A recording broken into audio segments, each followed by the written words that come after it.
Mr. Lloyd. So the next speaker is Mr. Erskine-Smith for 6 minutes. Thanks very much, Chair.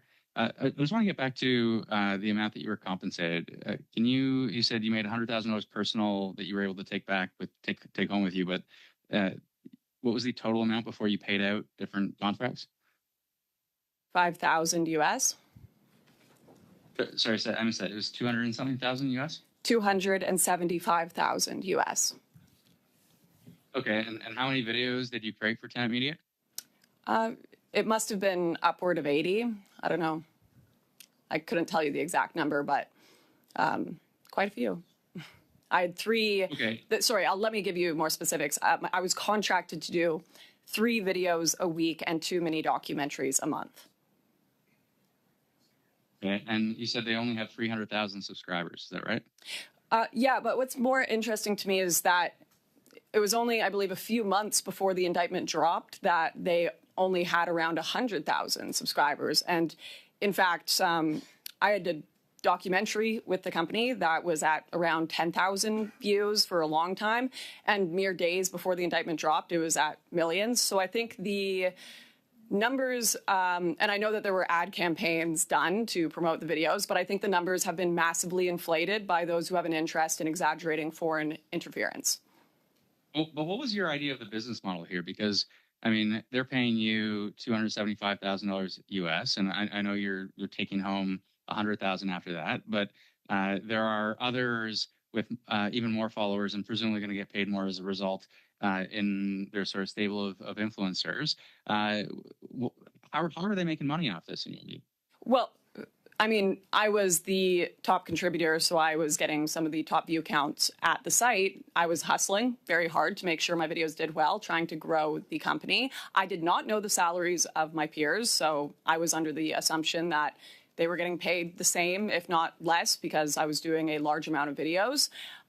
So it made sense, certainly, that a startup from someone at a tech company could give the amount of money necessary. And certainly I was being asked to start doing advertisements at Tenet.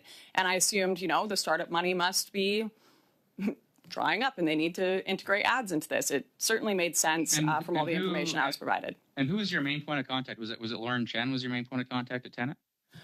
No, I was typically Liam, but really I was kind of just left alone as long as I was fulfilling my contract. I wasn't speaking to them that often. No, but someone comes to you and they say, we want you to join this, and they make a pitch. You're not just going to join anything. So it was Liam that made the pitch and sold you on it? Lauren made the pitch, and then Liam sent the contracts over. Okay, so Lauren made the pitch. What was your relationship like with Lauren before she made the pitch to you? Cordial. They're very friendly people. We had met in person before. We had 10 years of knowing her in the same industry as me. She's always kind of just made pretty decent videos on YouTube and for The Blaze and various other companies.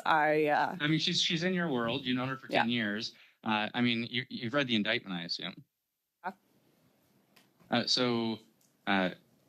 Here, she and Liam are talking about the Russians and that they are aware of where this money's coming from. That must have sent chills down your spine that you've been working for Russian money.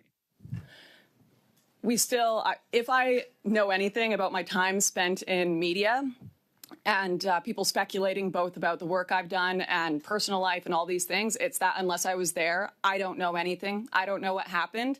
And I'm not going to make comments about Liam or Lauren because I do not know the inside out of what went on there, other than the comments in the indictment. So you weren't... Right. So you read the indictment and you sort of shrugged then and you said, well, I wasn't there. I don't know that this is true. So it's of no concern.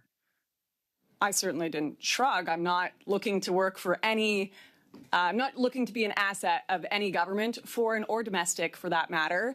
So no, I was not happy with the idea that I would be working for. I was certainly happy with the integrity of my work, all of which was done of my own volition, all my own opinions. And if there's any concerns by this committee about anything I may have published that was not factual, I'd be happy to correct that. But well, one thing, I don't know. I mean, one thing you said in your opening, you're talking about sort of people getting frustrated with this federal government, but you said one of your major examples was people who have lost business during the lockdown. I mean, sure, people were obviously very frustrated if they lost business during the lockdown, but you must know, having been very vocal on this, that it was provincial governments that implemented lockdowns, right? You are aware of that. Sure, but there were plenty of acts by the federal government to shut down legitimate protests, shut down people's bank accounts. No. Business. Sorry, you said lost my business during the lockdown. I mean, that's you would know. I assume that would be a provincial matter. I think you're getting into semantics here. There are plenty of reasons to be concerned about freedom The in difference Canada. between provincial and federal governments are certainly not semantic differences.